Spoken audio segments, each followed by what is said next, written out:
ہے کہ زکوٰۃ کی ادائیگی کیا سال پورا ہونے کے بعد ہی ہوگی یا ہم بیچ میں بھی دے سکتے ہیں؟ دیکھیں، بیچ میں بھی آپ دے سکتے ہیں زکوٰۃ کے نیت سے، اس کو شمار کرتے رہیں، پھر سال کے آخر میں آپ زکوٰۃ کا حساب کریں، پھر یہ دیکھیں جو شروع میں بیچ میں آپ دے چکے ہیں، اگر وہ اور جو جتنی سال کے آخر میں زکوٰۃ بن رہی ہے برابر ہے تو نہ لینا نہ دینا۔ مثلا آپ نے 50,000 خرچ کر دیے، آخر میں کیلکولیشن کی تو 50,000 ہی زکوٰۃ بنی، تو آپ ایڈوانس دے چکے ہیں، کچھ بھی نہیں۔ اور اگر وہ کم تھی، مثلا 40,000 دی تھی، 50,000 بنی، 10,000 اور دے دیں۔ اور اگر زیادہ بن گئی، آپ نے 60,000 دے دی، زکوٰۃ 50,000 بنی، تو یہ 10,000 اگلے سال میں آپ شمار کر سکتے ہیں۔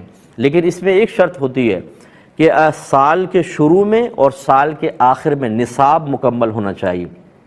مثال کے طور پر میرے پاس صرف 5,000 روپے ہیں، تو زکوٰۃ کا سال شروع ہی نہیں ہوا، لیکن میں نے یہ سوچ کر کہ شاید بعد میں پیسے آ جائیں، میں نے زکوٰۃ کی نیت سے صدقہ کرنا شروع کیا، حتیٰ کہ سال کے آخر میں میرے پاس 10 لاکھ روپے آ گئے، تو یاد رکھیں کہ یہ جو درمیان میں تھا یہ زکوٰۃ میں شمار نہیں ہوگا، کیونکہ سال کے آخر میں نصاب کمپلیٹ ہے، شروع میں نہیں۔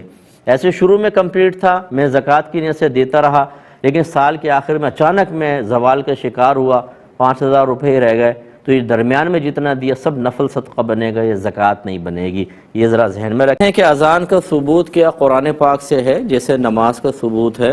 دیکھیں، ایک ہوتا ہے کسی چیز کا ذکر اور ایک ہوتا ہے اس کا حکم۔ تو ذکر تو قرآن میں ہے، جیسے یا ایھا الذین آمنوا اذا نودی للصلاۃ من یوم الجمعۃ فاسعوا الی ذکر اللہ، جب جمعے کی اذان دی جائے تو تم اللہ کے ذکر یعنی نماز کی طرف کوشش شروع کر دو۔ تو یوں اذان کا تذکرہ تو قرآن میں موجود ہے، لیکن اس طرح کا حکم کہ جب نماز پڑھنی ہو تو اذان دو، اس طرح قرآن میں موجود نہیں، یہ حدیثوں کے اندر موجود ہے۔ اور یہ بات ہمیشہ یاد رکھیے، یہ مجھے بعض لوگ بھیجتے رہتے ہیں، اس طرح کے کویسچنز بھی آتے ہیں کہ اس کا ثبوت قرآن سے دیجئے، اگر آپ ثابت کر دیں گے تو ہم مان لیں گے۔ ایسے لوگوں سے فوراً یہ کویسچن کیا کریں کہ پہلے آپ جو بات کہہ رہے ہیں اس کو قرآن سے ثابت کریں، کہ قرآن یہ کہے کہ جو مجھ میں ثابت ہوگا اس کو ماننا ورنہ نہ ماننا۔ یہ چیز آپ ان سے کہیں تم قرآن سے ثابت کرو، کیونکہ ماشاءاللہ قرآن سے بڑی محبت ہے آپ کو اور ہر چیز آپ قرآن سے ثابت کرنا چاہتے ہیں، تو جو آپ مطالبہ کر رہے ہیں اس مطالبے کو بھی قرآن سے ثابت کر کے بتا دیں، پھر میں تمام چیزیں قرآن سے ثابت کر کے بتاؤں گا۔ اور اگر آپ نہیں کر سکتے پھر بھی آپ مطالبہ کر رہے ہیں، تو اس کا مطلب یہ ہوا کہ اسی سے نتیجہ مرتب کر لیں کہ بہت ساری چیزیں ایسی ہیں، بہت سارے احکام ایسے ہیں جن کا ذکر قرآن میں نہیں ہوتا، بلکہ وہ نبی کریم صلی اللہ علیہ وسلم ارشاد فرماتے ہیں، اور بہت سارے امور ایسے ہیں جن کا ذکر نہ قرآن میں ہے نہ حدیث میں ہے۔ پھر یہ فقہا کا کام ہوتا ہے کہ وہ اپنے اجتہاد سے ان مسائل کا حل نکالتے ہیں۔ جب نبی کریم صلی اللہ علیہ وسلم نے حضرت معاذ بن جبل رضی اللہ تعالی عنہ کو یمن کا حاکم بنا کر بھیجا، تو آپ نے پوچھا کہ اے معاذ تم کس چیز سے فیصلہ کرو گے؟ عرض کی قرآن پاک سے۔ فرمایا اگر تم اس میں نہ پاؤ تو؟ عرض کی حدیث سے، سنت رسول سے۔ فرمایا اگر اس میں نہ پاؤ تو؟ عرض کی پھر میں اپنے رائے سے اجتہاد کروں گا۔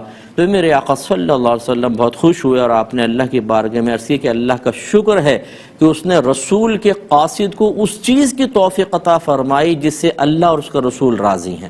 یہ ایک روایت میں جس سے اللہ کا رسول راضی ہے، تو اس کا مطلب ہے کہ یہ تیسری چیز بھی ایک اور ہوتی ہے۔ اسی لیے اللہ نے ارشاد فرمایا یا ایھا الذین آمنوا اطیعوا اللہ واطیعوا الرسول واولی الامر منکم، اللہ کی اطاعت کرو، اس کے رسول کی اطاعت کرو اور ان لوگوں کی کہنا مانو جو تم میں حکم والے ہیں۔ اور اکثر مفسرین کہتے ہیں کہ اس سے مراد مجتہدین اور ائمہ مستند مفتیان کرام ہے، کہ جب وہ کوئی حکم بیان کرتے ہیں تو ان کا حکم مانو۔ تو ان کا حکم علیحدہ ذکر کیوں کیا؟ اس کا مطلب ہے قرآن میں بھی ہے، حدیث میں بھی، اور کچھ چیزیں ان میں نہیں ہیں، وہ پھر فقہا بیان فرماتے ہیں۔ اس لیے اس طرح کے مطالبے صحیح نہیں ہوتے۔